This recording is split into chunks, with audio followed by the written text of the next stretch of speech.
اعوذ باللہ من الشیطان الرجیم، بسم اللہ الرحمن الرحیم، اللہم صلی علی محمد و آل محمد۔ ناظرین، ایک بار پھر خیر مقدم ہے آپ کے پسندیدہ پروگرام احکام اسلامی میں۔ امام یاسر رضی اللہ تعالیٰ فرجہ شریف ارشاد فرماتے ہیں کہ مسائل میں ہمارے راویوں کی طرف رجوع کرو کیونکہ وہ میری طرف سے تم پر حجت ہیں۔ ناظرین اکرام، آپ کے سوالوں کا سلسلہ بحمدللہ جاری ہے۔ کچھ بہت اہم اور خصوصی طور پر یہ سوالات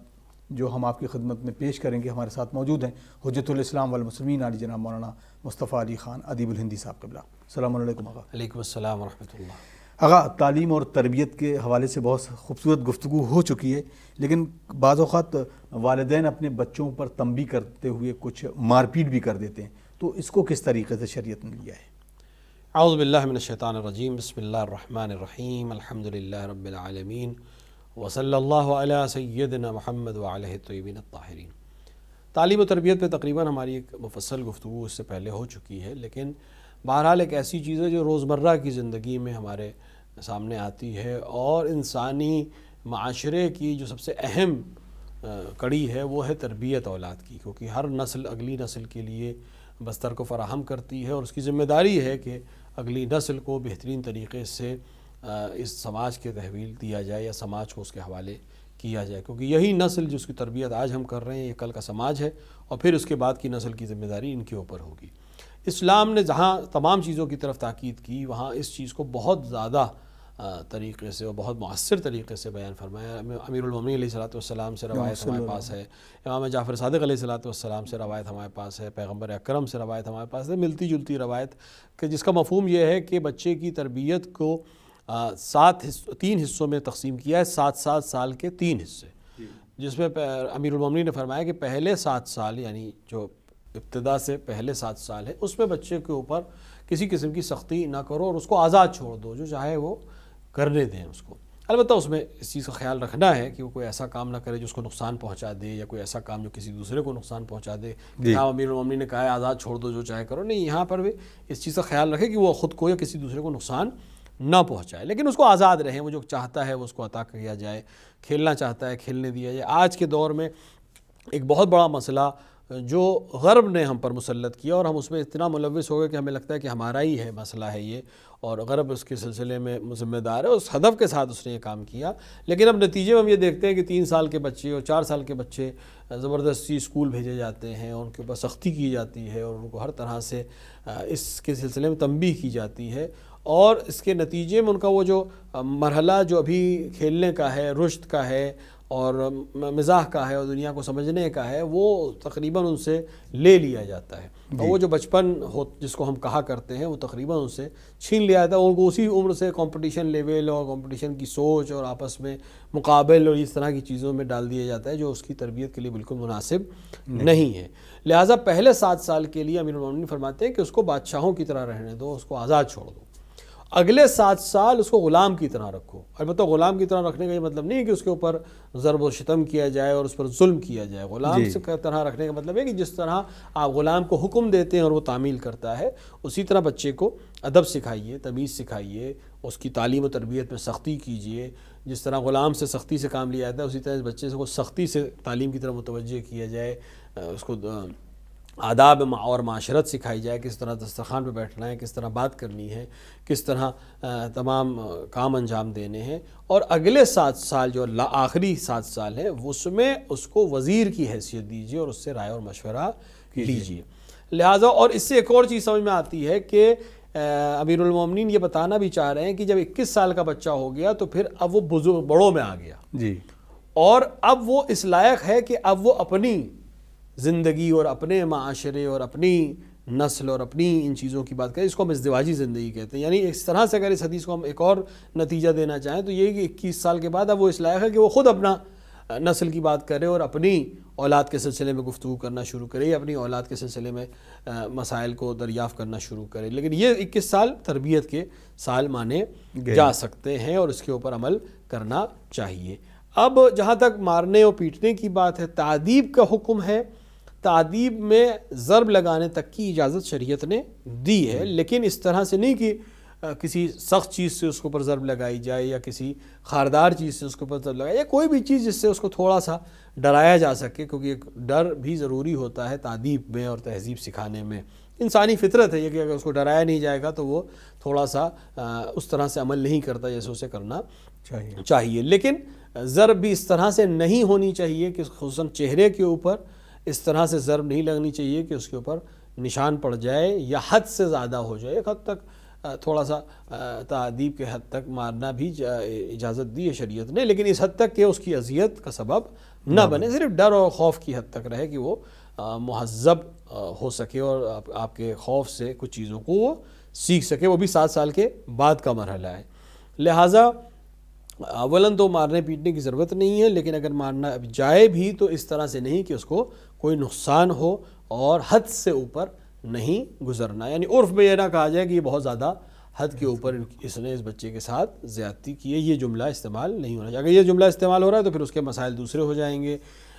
حتیٰ اس کے اوپر احکام جاری ہو جائیں گے، حد کے احکام جاری ہو جائیں گے اور کفارے کے احکام جاری ہو جائیں گے۔ وہی بالکل ایک سوال بھی اسی ضمن نے کسی صاحب نے کیا کہ اگر بچے کے مارنے کے عوض میں اس کے چہرے پر نشان اور سوجن آ جائے تو کیا کوئی کفارہ بھی اس پر عائد ہوتا ہے؟ بالکل، جس طرح سے کہا گیا اگر تعدیب کے لیے مارا تھا اور قصد نہیں تھا کہ اس کو اتنی چوٹ لگ جائے گی، غلطی سے لگ گئی تب تو کوئی مسئلہ نہیں ہے۔ ادب کے لیے مارا ہو، تعدیب کے لیے مارا ہو، قصد نہ رہا ہو اتنا مارنے کا اور غلطی سے لگ گئی یا ہاتھ تیزی سے لگ گیا یا جو چیز ماری وہ تیزی سے لگ گئی، تب تو کوئی کفارہ نہیں ہے یا دیت بھی نہیں ہے۔ لیکن اگر ہدف مارنا ہی تھا اور سختی سے اور جان بوجھ کے اس طرح سے مارا اور چہرے کے اوپر نشان پڑ جائے تو اس کی دیت ہے، اور دیت اس بچے کی ملکیت ہے۔ چونکہ ابھی یہ نابالغ ہے لہٰذا اس کے لیے بچا کے رکھی جائے گی۔ جب یہ بالغ ہو جائے گا تو یا اس سے رضایت لے لی جائے کہ میں نے تمہیں مارا تھا اور اس کے نتیجے میں میرے اوپر اتنا دیت ہے تمہاری، اگر وہ راضی، اگر وہ معاف کر دے تو بات ختم ہو جائے گی، اگر معاف نہیں کرے تو اتنی دیت اس کو دینی پڑے گی۔ اگر صرف نشان پڑا، صرف چہرہ سرخ ہوا ہے مارنے کے نتیجے میں تو 27 چنا سونے کے برابر اس کی دیت ہے، یعنی 27 چنے تقریباً یہ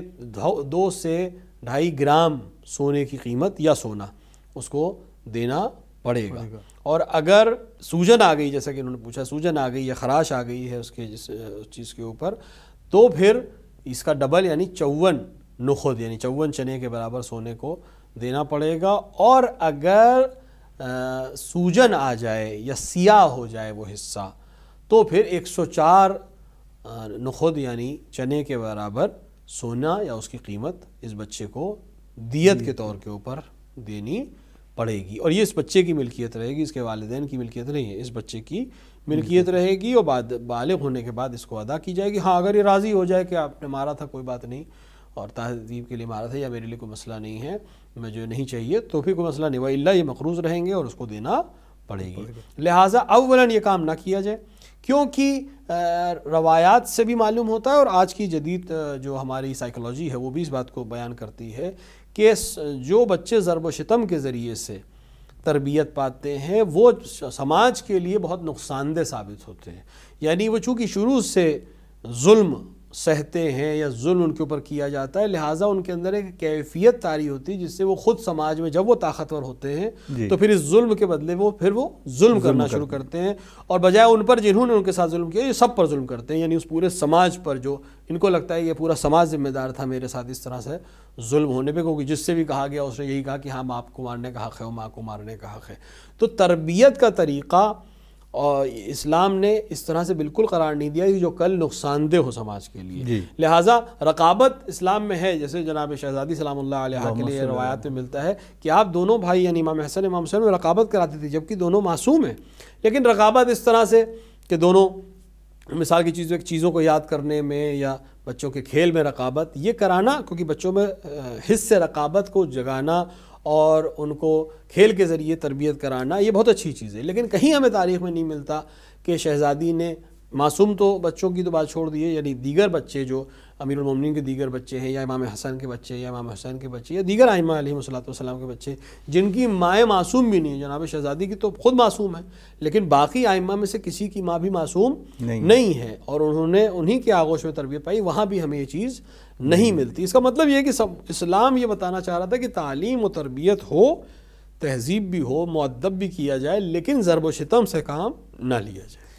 آغا اس میں اب ایج کا کچھ وہ نہیں بتایا کہ عمر کے لیے بھی ہے کہ یہ اگر ضرب ہوتی بھی ہے تو یہ جو دیت ہے وہ کسی خاص عمر پر لاگو ہوگی، یا 21 سال سے پہلے کسی بھی عمر میں کے بچوں پر شب و شتم اگر کر رہے ہیں ان کے والدین اس طرح سے کہ ان کے سوجن یا ان کے چہرے سرخ ہو رہے ہیں؟ یہاں پر عمر کی کوئی محدودیت نہیں، حتیٰ ادھر 21 سال کی بھی کوئی محدودیت نہیں ہے، یعنی اگر 22 سال کے بچے کو مارا ہے تو بچہ اس عنوان سے کہ ان کی اولاد ہے، اللہ وہ 22 سال کا ایک مرد ہے یا 22 سال کی ایک لڑکی ہے یا ایک عورت ہے، تو اگر مارا ہے تو یہ دیت وہاں پر بھی جاری ہو جائے گی کہ تربیت کی نیت سے، کیونکہ 21 سال کے بچے کو تربیت کی نیت سے مارا نہیں جاتا، پھر یہ ظلم ہے، اور اس طرح سے اگر ماریں گے تو یہاں پر دیت بالکل اسی طرح ثابت ہے جیسے پہلے ثابت ہے۔ تو اب ایک دن کا بچے سے لے کر جس عمر کے بھی شخص کو مارا ہے، اگر والدین نے مارا ہے تو دیت اسی طرح سے رہے گی، اگر دیگر کسی نے مارا ہے تو پھر اس کی دیت مختلف ہے۔ جزاک اللہ۔ اب آگے ایک اور سوال اسی سے ملتا جلتا ہے کہ بچوں کو جسے ڈرانے کے عوض میں، تو بہت کم سن بچے ہوتے ہیں اور اکثر ماں باپ اس طرح سے ڈراتے ہیں کہ وہاں نہ جاؤ، وہاں پہ وہ آ جائے گا، بھوت آ جائے گا، یا کچھ اس طرح کے جملے جو کہے جاتے ہیں، اس سے بھی بچوں کے اندر ایک کیفیت پیدا ہوتی ہے، تو کیا اس کو بھی شریعت نے منع کیا ہے؟ دیکھیں، اولاً اس طرح کی باتیں کرنا جو انسان کے اندر منفی سوچ کو ڈیولپ کرے یا جبن کو ڈیولپ کرے، یعنی جبن سے مراد یعنی ڈر ہے، اور اس کے بعد میں یہی ڈر اس کے لیے ہمیشہ کے لیے بن جائے کہ کبھی اندھیرے میں باہر نہ جا سکے اور کبھی کسی بڑے کام کے لیے باہر نہ جا سکے، تو یہ اپنے آپ میں صحیح عمل نہیں ہے، خود پھر جھوٹ ہے یہ کہنا کہ وہاں پہ فلاں چیز ہے جبکہ وہ چیز ہے ہی نہیں، تو یہ جھوٹ ہے، جھوٹ بولنا صحیح نہیں ہے۔ لہٰذا ڈرانے کے دوسرے بہت سے طریقے ہیں جو جائز طریقے ہیں، اس سے ڈرایا جا سکتا ہے۔ مثال کے طور پر اندھیرے میں نہیں جاؤ، چوٹ لگ جائے گی، اندھیرے میں نہیں جاؤ، وہاں پریشان ہو سکتے ہو، یا مثال کے طور کے اوپر اگر آپ جائیں گے تو میں ناراض ہو جاؤں گا یا میں آپ کو تنبیہ کروں گا، اس حد تک کہنے میں کوئی حرج نہیں ہے، جس سے بھی ڈر اور خوف ظاہر ہو جائے وہ بچہ وہ عمل نہ کرے، وہ کافی ہے۔ اور دوسری چیز یہ ہے کہ جو بچے اس طرح سے تربیت پاتے ہیں، یعنی جن کو ڈرایا جائے اور بھوت اور پریت اور اس طرح کی چیزیں جو اس کے خارجی وجود ہے ہی نہیں، اس کا ڈر سے ان بچوں کے اوپر ایک بہت منفی اثر پڑتا ہے، یا یہ اسی کے تخیلات اور اسی کی چیزوں میں رہ جاتے ہیں کہ یہی شاید اس کو سچ سمجھنے لگتے ہیں، اور ہمیشہ ہمیشہ ان کی زندگی میں ایک مسئلہ بن جاتا ہے۔ اور دوسری چیز یہ ہے کہ اس کے دیگر منفی اثرات ان کی اپنی زندگی پر اس طرح سے پڑتے ہیں کہ وہ تخیل میں پھر انہی چیزوں سے ڈرتے رہتے ہیں اور ہمیشہ اسی طرح کے ماحول میں رہتے ہیں، اور کسی بھی اس طرح کا مسئلہ ان کے سامنے آتا ہے تو پھر ان کی سوچ فوراً ادھر چلی جاتی۔ اسلام نے کبھی اس طرح کی چیز کو پسند نہیں کیا ہے اور نہ ان کی تائید کی ہے، نہ ارواح کے اس طرح سے دخل کی تائید کی ہے، نہ بھوت کی، نہ اس طرح کی چیزیں۔ فرشتوں کی اسلام نے تائید فرمائی ہے، موکلین کی اسلام نے تائید فرمائی ہے، ارواح کی موجودگی کی تائید فرمائی ہے، لیکن ارواح کو یہ اختیار حاصل نہیں ہے کہ وہ دخالت دے کسی مادی شے میں اور اس کے بعد اس کو کچھ اذیت دے۔ ہاں، اجنہ کے وجود کی اسلام نے تائید کی ہے، اجنہ اور انسانی روابطے کے اوپر بھی تائید کی ہے، لیکن اس طرح سے کہ باقاعدہ وہ آئیں اور دخل دیں اور آپ کے ہر امر میں دخل دیں، ایسا بہت ہی کم معاملہ ہے، اور اس طرح سے تربیت کا بھی کوئی فائدہ نہیں ہے۔ ایک اور سوال ہماری بہن نسرین فاطمہ صاحبہ اپنے بچوں کی تربیت کے حوالے سے سوال کرتی ہیں کہ کیا بچوں کو جس طریقے سے آپ نے کہا پہلے کسی ایپیسوڈ میں انہوں نے سنا کہ بچوں کی منفی سوچ کے ساتھ پازیٹیو سوال ان سے کرنا چاہیے کہ مثلا جھوٹ مت بولو، ایسا نہیں کہنا چاہیے بلکہ سچ، ہمیشہ سچ بولو۔ اسی ضمن میں کیا ہم اپنے بچوں کو ڈرانے کے لیے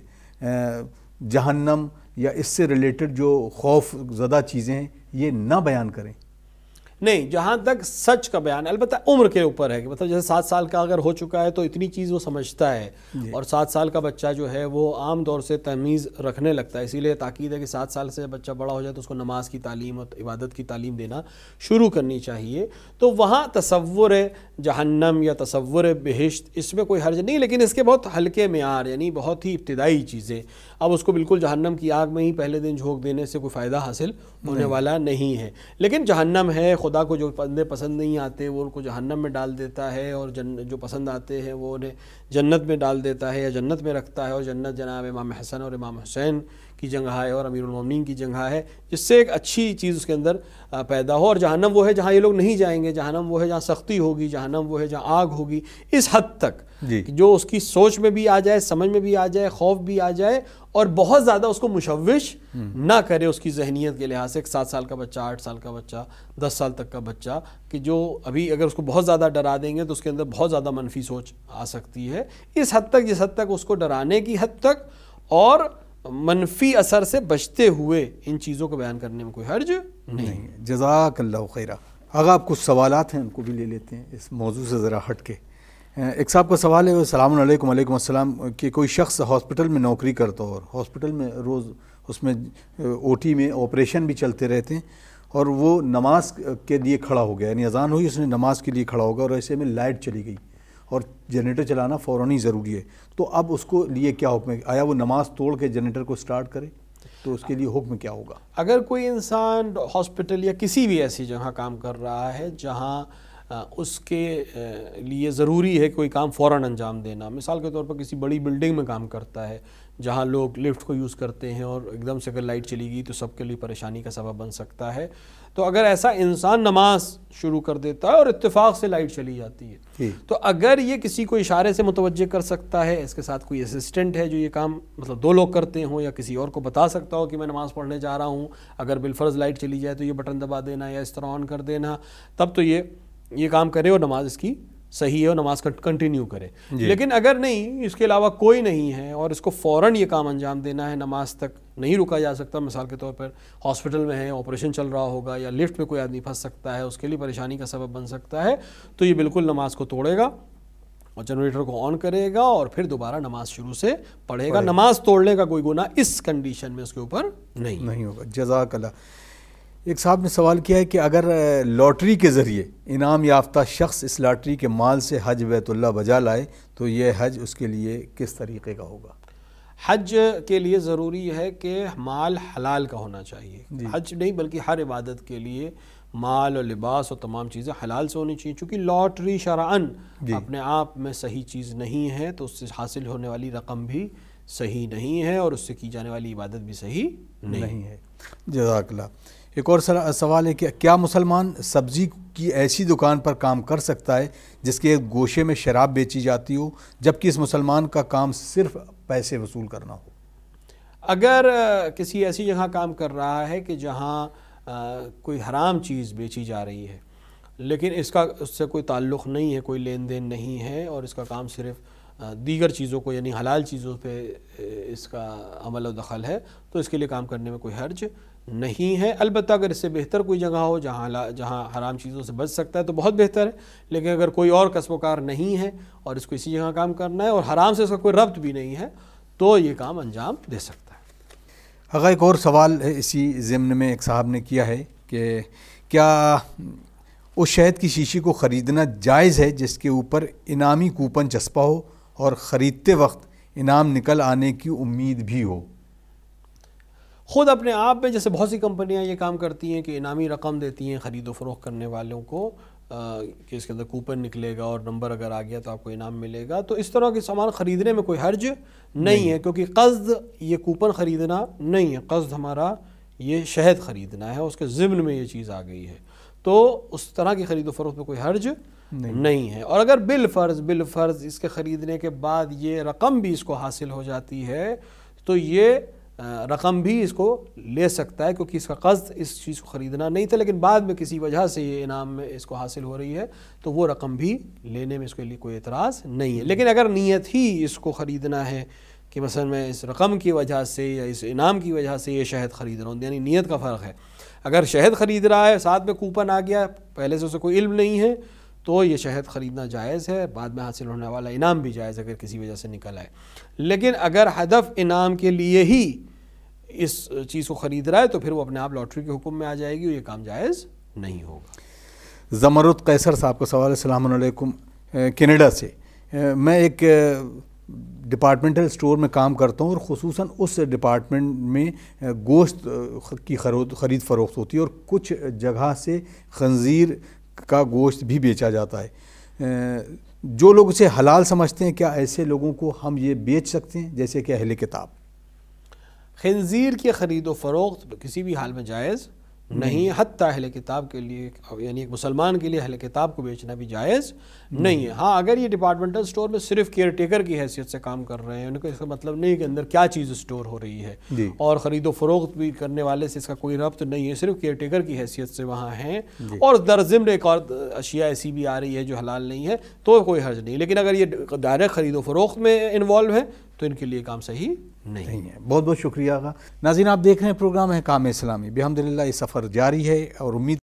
یہ مزید آپ کے سوالات ہم تک پہنچیں گے تو دیے گئے نمبر پر رابطہ کریں اور اپنے سوال ہم تک ضرور بھیجیں۔ اگلے ایپیسوڈ تک کے لیے اپنے میزبان اطہر کاظمی کو اجازت دیجیے۔ والسلام علیکم ورحمۃ اللہ وبرکاتہ۔